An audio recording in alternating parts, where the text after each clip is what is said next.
Psalm 5. Give heed to my words, O Lord, consider my meditation. Give heed to the voice of my cry, my King and God, for to you I will pray. My voice you shall hear in the morning. O Lord, in the morning I will direct it to you, and I will look up. Fear not a God that takes pleasure in wickedness, nor shall evil dwell with you. The boastful shall not stand in your sight. Ye hate all workers of iniquity. You shall destroy those who speak falsehood. The Lord abhors the bloodless and deceitful man. But as for me, I come into your house in the multitude of your mercy. In fear of you, I worship toward your holy temple. Lead me, Lord, in righteousness because of my enemies. Make your way straight before my face. For there is no faithfulness in their mouth. Their throat is an open tomb. For there's no faithfulness in their inward part is destruction. Their throat is an open tomb. They flatter with their tongue. Pronounce them guilty, O Lord, let them fall by their own counsels. Cast them in the multitude of their transgressions, for they have rebelled against you. Let all those who rejoice to put their trust in you, let them ever shout for joy, because you defend them. Let this also your loving name be joyful of you in you. For your Lord will bless the righteous. With favor you shall surround them as with a shield. Okay, so Psalm 5. I just had a couple of points that I liked.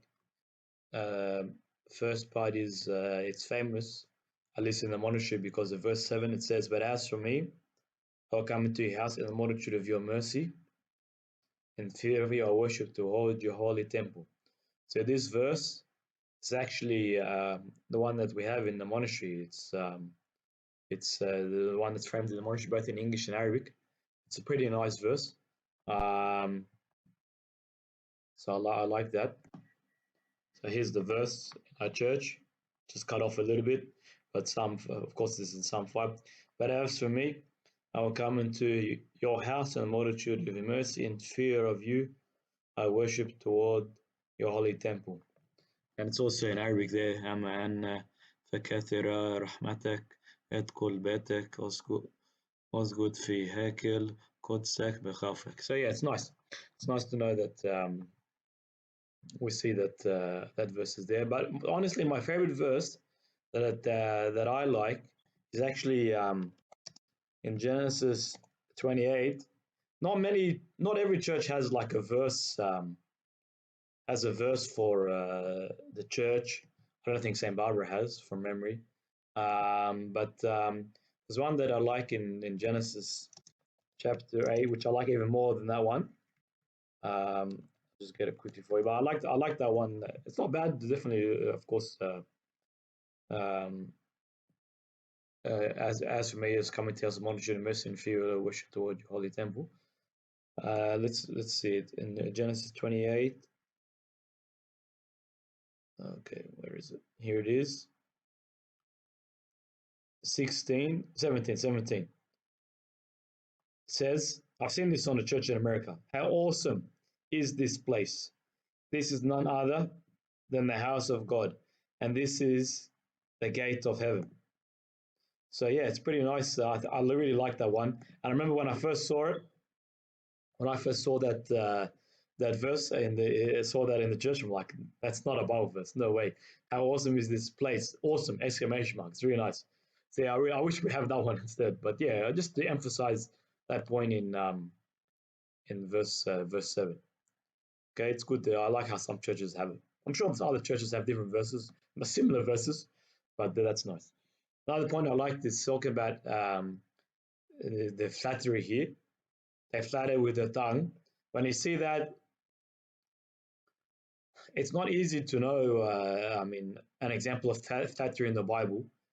But yeah, we know flattery is like people that praise too much, excessive praise, but they usually have an ulterior motive. So I think of one example, in my opinion. Someone had an ulterior motive and he demonstrated flattery. I think of Haman in the Bible.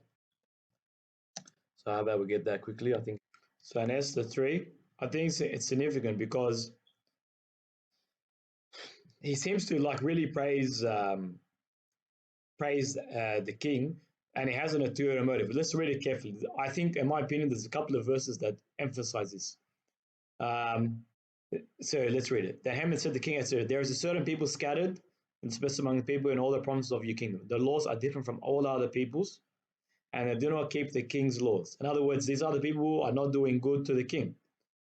So the king should be elevated, should have a high level. He should be very respected, and people should follow him. They should follow his laws. No one should disobey his laws because he deserves the praise. And then this part, it says it more clearly. Therefore, it is not fitting for the king to let them remain. To me, that's like not fitting. Like, okay, so he's giving an passive aggressive praise or indirect praise of the king. It is not fitting for the king to let them remain. Therefore, you have to be exalted. You have to be, you're the righteous king.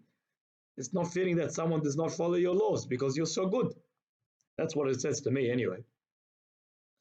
And then 9, if it pleases the king, let a decree be written that they may be destroyed. This is his ulterior motive, of course, from Amen. And I'll pay 10,000 of silver into the hands of those who do the work to bring it into the king's treasuries. In other words, he's going to bring it to the king. So it's just another emphasis. Okay, yeah, look, we're doing it for you because you are so good. It's going to contribute back to the money.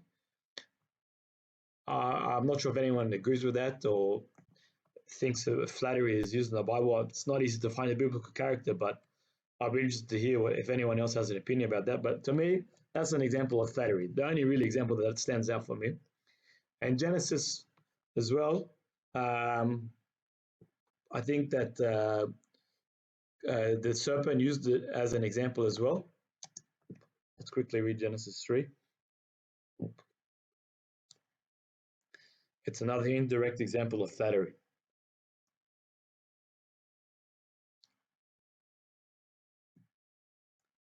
It says, then the serpent said to the woman, you will not surely die. You're good. Man is good. You should be elevated. We must praise man. For God knows that the day you eat of it, your eyes will be open and you will be like God. You're like God, knowing good and evil. So you're like God. He's elevating. It's a form of flattery, in my opinion. Of course, it's other things like lying and so forth. But I think as an interesting perspective, flattery could be attributed to this example, to this characteristic. Since the devil, of course, uses many tricks, and flattery is, I think, one of them. Not commonly known, not commonly discussed, not commonly spoke about, but I'm throwing that out there for you.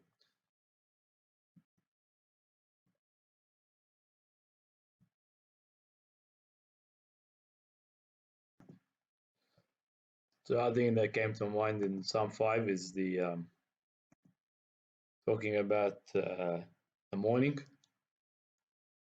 In the morning, I will direct it to you. I like that because, well, at least for me, in the morning, it's a time. It's kind of like the first fruits. The first fruits, you give your first fruits to God. So in the morning, you're, at least in my opinion, you're the most awake, most alert. So that's the best time. I like to do a few activities early in the morning, especially because I'm used to it as a monk, waking up early for the midnight praises of 4 a.m. and so forth.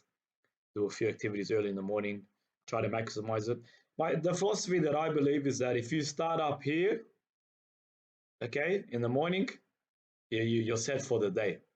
Yeah, you can go crashing down, but at least you start up here.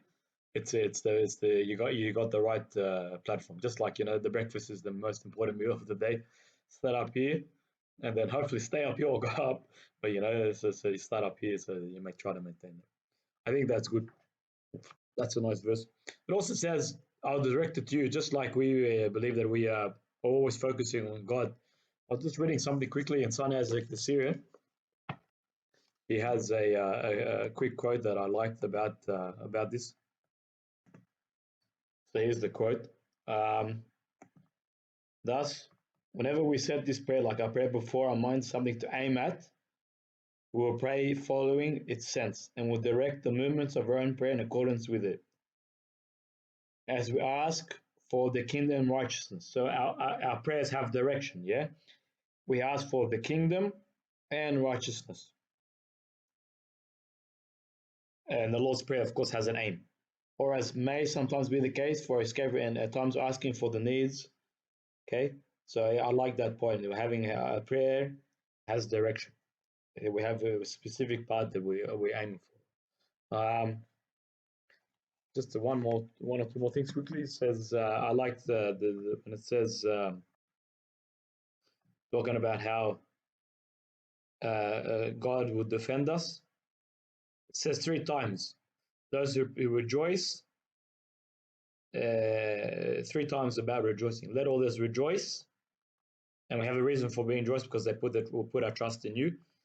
Let them ever rejoice second time because you defend them, you defend us, God. And again, let us also, with the word also, we love you and be joyful in you, and the reason is for you, O Lord, will bless the righteous. With favor you surround them as with a shield. I like that. It comes back to being God is our defender because you defend them. And we let God defend us. We don't try to defend ourselves. We didn't try to speak. We want God to speak. And we say, who has made man's mouth? God has made man's mouth. So you're the one going to speak. So Moses is questioning if he should go ahead and proceed forth in his role. He says, God says, I have made man's mouth. I have made it. All right, I'm going to speak for you. So we can take that. You can't have it both ways. You can't have your cake and eat it too. You can't have it both ways. I'm going to defend myself and then God defend me. No, you have to pick one. And we let God defend us. And he's the one that's going to speak. So I think that's just nice.